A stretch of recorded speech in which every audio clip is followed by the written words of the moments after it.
कि ऐसा हो सकता है कि अतीक अहमद को लाया जाए, फिर उसकी भी गाड़ी पलट सकती है या फिर एनकाउंटर हो सकता है।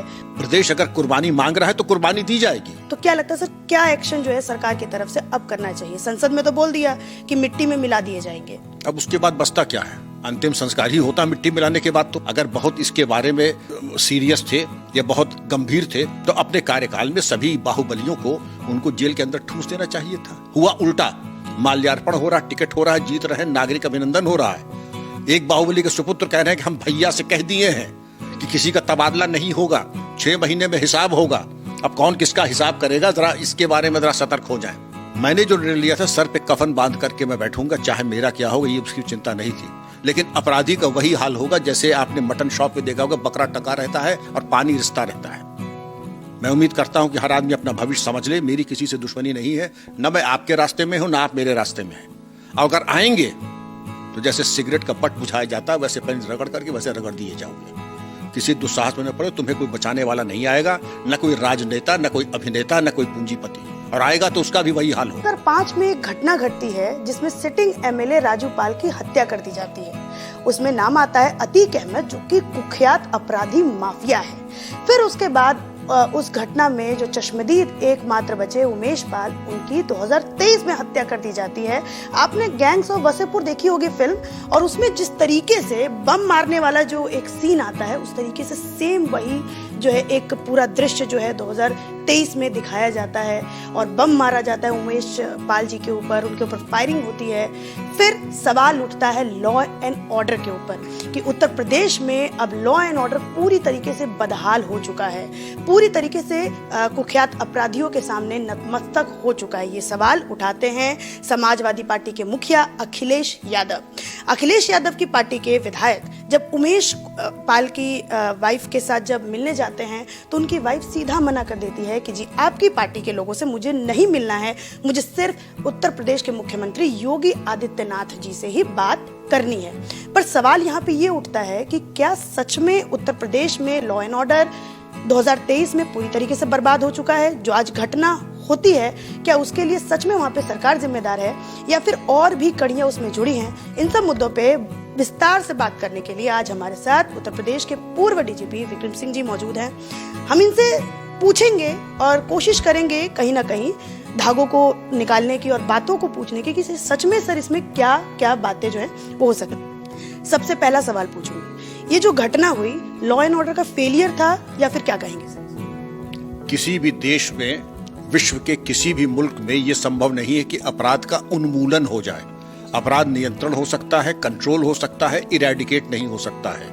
एक घटना के लेकर के अवधारणा बनाना ये तर्क विहीन बात है। इसके पहले अगर आप देखें कि ऐसा कौन सा माफिया है जो अपने को स्वच्छंद समझ रहा था, सबके जो है चारों खाने चित नहीं आठों खाने चित हो चुके हैं। और इन परिस्थितियों में वो ठीक है, जैसे चिराग बुझता है तो एकदम से लौ फड़फड़ा के आगे बढ़ती है। ठीक है, लौ बढ़ी है क्योंकि ये इनकी लाइफ लाइन थी। क्योंकि अगर उनकी समझ में कि उमेश पाल की हत्या न होती तो उनको शायद मुकदमे में शिकस्त हो जाती। उनको ये नहीं मालूम कि धारा 164 सीआरपीसी में अगर बयान हो गया है तो गवाह जीवित रहे या मृत हो जाए, इससे कोई फर्क नहीं पड़ता है, क्योंकि 164 सीआरपीसी के बयान उन सबको आरोपियों को मौत तक पहुंचाने के लिए पर्याप्त होंगे। जी सर, तो यहाँ पे मैं एक और सवाल पूछना चाहूंगी। अतीक अहमद अभी साबरमती जेल गुजरात में है, तो क्या ये जो घटना हुई है इसके बाद वो उत्तर प्रदेश लाना मतलब लाया जा सकते हैं कि क्या पूरी सीन क्या होने वाला? मैं आपसे समझ लाया जा सकता है लेकिन औचित्यपूर्ण न होगा, क्योंकि उत्तर प्रदेश में उसका गिरोह अभी भी किसी हद तक क्रियाशील है। मैं सक्रिय तो नहीं कहूंगा लेकिन क्रियाशील है। उत्तर प्रदेश से बेहतर होगा कि उनको वहीं पर रखें, या अगर उत्तर प्रदेश में रखा है तो ऐसे तमाम जेल हैं जो हाई सिक्योरिटी प्रिजन्स हैं, जहां सीसीटीवी लगा करके उनकी ऐसी व्यवस्था कर दी जाए कि जहां पर अगर चूहा और मच्छर भी जाए तो उसके बारे में जानकारी जेल अधिकारियों को हो जाए। ये सारी ऐशो आराम, अय्याशी, मुर्ग मुसल्लम ये भूल जाएंगे कि कैसी शक्ल होती है उनकी। सर, हमने ये देखा था, विकास दुबे के केस में देखा था कि उज्जैन से लाते टाइम उनकी गाड़ी पलट जाती है। तो क्या बहुत सारे ऐसे सोशल मीडिया पे भी लोग हैं जो इस बात को कह रहे हैं कि ऐसा हो सकता है कि अतीक अहमद को लाया जाए, फिर उसकी भी गाड़ी पलट सकती है या फिर एनकाउंटर हो सकता है? तो इसमें सर क्या आपका एंगल क्या कहता है? यूपी पुलिस बहुत अनुशासित पुलिस बल है। वो इस तरीके के कृत्य नहीं करती है। आरोप बहुत लगते हैं, बद अच्छा बदनाम बुरा, लेकिन मैं यही कहूंगा यूपी पुलिस संविधान से चलने वाली है। लेकिन आप ये समझे कि यूपी पुलिस चूड़ी पहन के बैठी है, तो ऐसा नहीं है। अगर पुलिस के ऊपर कोई आक्रमण करेगा तो अपनी या किसी दूसरे की रक्षा के लिए हंगामाए गिरफ्तारी में मुनासिब चोट, गैर मुनासिब चोट नहीं, मुनासिब चोट पहुंचा करके उसको गिरफ्तार किया जाएगा। और गिरफ्तारी की आड़ में अगर किसी अन्य की जान माल को खतरा है या मुझे है, तो मिनिमम न्यूनतम बल प्रयोग करके उसको निष्क्रिय किया जाएगा। अब ये दुर्भाग्य हो सकता है मैं मारा जाऊं, हो सकता है वो मारा जाए, हो सकता है दोनों मारे जाए। ये तो परिस्थिति बताएगी कौन किसके ऊपर भारी पड़ता है। लेकिन ये कहते कि पुलिस, यूपी पुलिस कोई हत्यारों का गिरोह है, ऐसा नहीं है। लेकिन अगर किसी ने चुनौती दी है तो उसने रॉन्ग नंबर डायल किया है। इसके गंभीर भयावह परिणाम उसके लिए होंगे, आतताई के लिए। सर, आप उत्तर प्रदेश के डीजीपी रह चुके हैं, तो मैं अभी उत्तर प्रदेश का मैं वो जानना चाहती हूँ कि ये जो केस हुआ 2023 में, अभी ये जो केस हुआ, अतीक अहमद का बेटा आता है, फुल फायरिंग करता है खुलेआम दिन दहाड़े, तो अभी क्या आपको लगता है कि लोगों के अंदर एक ट्रस्ट बैठा था सरकार को लेकर के भी, लॉ एंड ऑर्डर को लेकर के भी, कि उत्तर प्रदेश में सरकार बहुत अच्छा काम कर रही है, लॉ एंड ऑर्डर बहुत अच्छा है, तो कहीं एक क्वेश्चन मार्क उनके मन में आएगा क्या लॉ एंड ऑर्डर को लेकर, सरकार को लेकर? क्वेश्चन मार्क तो आएगा ही, स्वाभाविक है। लेकिन विकास दुबे ने तो 8 पुलिस कर्मियों को शहीद किया था। अंततोगत्वा क्या हुआ विकास दुबे जी का? और किसी ने अगर रॉन्ग नंबर डायल किया है तो उनका दुर्भाग्य है, वो अपनी खैरियत बना लें, वो अपनी खैरियत बना लें, क्योंकि उन्होंने जो किया है वो योगी जी का आह्वान सुन लें, मिट्टी में मिला दिए जाएंगे। मैं इसको ये नहीं कहता हूं कि मिट्टी मिला दिए तो उनकी मुठभेड़ हो जाएगी, लेकिन अगर उन्होंने दुस्साहस दिखाया या ज्यादा फड़फड़ाने की कोशिश की तो हर चीज की दवा यूपी पुलिस के पास है, होम्योपैथी च्यवनप्राश से लेके बाईपास सर्जरी तक। ऐसा कोई काम न करें, यूपी पुलिस बाध्य हो जाए उनकी पर कतरने के लिए। मतलब ये कहना होगा कि अब जो है उत्तर प्रदेश सरकार जो है या फिर यूपी पुलिस भी है वो स्ट्रॉन्ग एक्शन ले सकती है। मतलब वहाँ पे सर मैं जब वीडियो देख रही थी तो उसमें मैंने जो उमेश पाल जी की जो धर्मपत्नी थी, मैंने उनका बयान सुना। उन्होंने कहा मुझे तो बहुत डर लग रहा है, क्योंकि थोड़ी ही देर में शायद उनके ऊपर जो फायरिंग हुई थी उनके घर से थोड़ी सी ही दूरी पे हुई थी। तो वो कह रहे हैं कि मुझे बहुत डर लग रहा है, यहाँ पे घर के अंदर में भी रहने में बहुत सारी धमकियाँ आ रही हैं, मतलब बहुत सारे लोग जो है हमको धमका रहे हैं कि तुम संभल जाओ ना, तुम्हारे साथ भी यही हश्र होगा।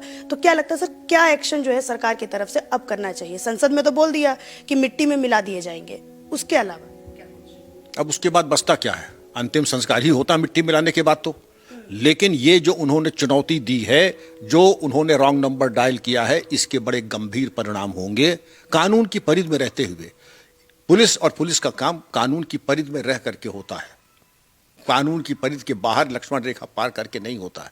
लोग कुछ भी कह दें, लेकिन पुलिस हमेशा लक्ष्मण रेखा के अंदर रह के कानून की परिधि में रह करके ही कार्रवाई करती है। लेकिन जो उन्होंने किया है शर्मनाक है। और अगर उमेश पाल जी की पत्नी अभी भी असुरक्षित है तो मेरा परामर्श होगा पुलिस कमिश्नर प्रयागराज को कि उनको वांछित सुरक्षा उपलब्ध कराएं, सुनिश्चित करें कि पूरी तरह से सुरक्षित रहें और अब कोई दुस्साहस न करें। और जिन्होंने दुस्साहस किया है उनके बारे में ऐसी कार्रवाई करें जो कि प्रयागराज में एक नजीर बन जाए। नजीर बनाने की बात कर रहे हैं सर आप, कि मतलब नजीर पेश हो, ऐसा तो मतलब एक ऐसी जो है, यही कह रहा हूं क्योंकि उन्होंने अपनी समझ में वो काम किया जो समझते थे कि भय और आतंक का वातावरण व्याप्त हो जाएगा। वो तो होने से रहा। आपने सही कहा कि जनता के मन में प्रश्न उठेगा, लेकिन पुलिस जो कार्रवाई करेगी वो एक नजीर बनेगी, ऐसा मेरा विचार है। अभी हम 2-4 घंटों में या फिर सर रात भर हम ये सोच सकते हैं कि अभी कल सुबह उठे तो हमें कोई ऐसी खबर सुनने को मिल जाए जो नजीर बन जाए अपने आप? नजीर तो बनेगी, ये रात में हो, कल सुबह बने, परसों बने, लेकिन बनेगी जरूर। ये मैंने तब भी कहा था और मैं फिर कह रहा हूं, चुनौती देंगे तो इसके भयावह परिणाम आपके लिए होंगे। आपने ठीक नहीं किया। ये जो बम चला करके प्रयागराज में आपने सरेआम दिन दहाड़े हत्या की है, इसके भयावह परिणाम आपके लिए और आपके गिरोह के लिए होंगे। सर एक और मैं बात आपसे पूछना चाहूंगी, राजनीति पे अगर हम लोग बात करें, अगर आप इंटरेस्टेड हो सर, तो संसद के अंदर, विधानसभा के अंदर ये बात अखिलेश यादव की तरफ से उठाई जाती है। मतलब उस इंसिडेंट को कोट किया जाता है कि जी बहुत बोलते थे लॉ एंड ऑर्डर, देखिए दिन दहाड़े क्या हो गया। तो क्या ये लोगों के मन में एक प्रश्न उठाने वाली बात कि भैया आप संभल जाइए, आप कोई सुरक्षित नहीं है, ये सरकार बस आपको वो दिखाती थी, एक कहिए तो एक टॉफी दिखा करके बस आपसे वोट लेने की प्रयास करती थी, इनमें ऐसा कोई दम है नहीं। तो ऐसे राजनीतिक लोग जो हैं, या फिर आप ये कहें ऐसे जो नेता है, उनको सर आपका क्या कुछ जवाब होगा? राजनीतिक व्यक्ति तो राजनीतिक बातें ही करेंगे। उत्तर प्रदेश की चिंता है कि अपने राजनीति की चिंता, ये बयान जो उन्होंने दिया ये मैं आपसे पूछूंगा, राजनीतिक व्यक्ति को अपने बारे में सबसे पहले चिंता होती है, किसी और की चिंता होती है? वरना जो राजनीति में है सबसे पहले स्वार्थ की पराकाष्ठा राजनीति का पर्याय है। अब मैं इस पर राजनीति की बात समाप्त करता हूं। अब मैं आता हूं इसके ऊपर।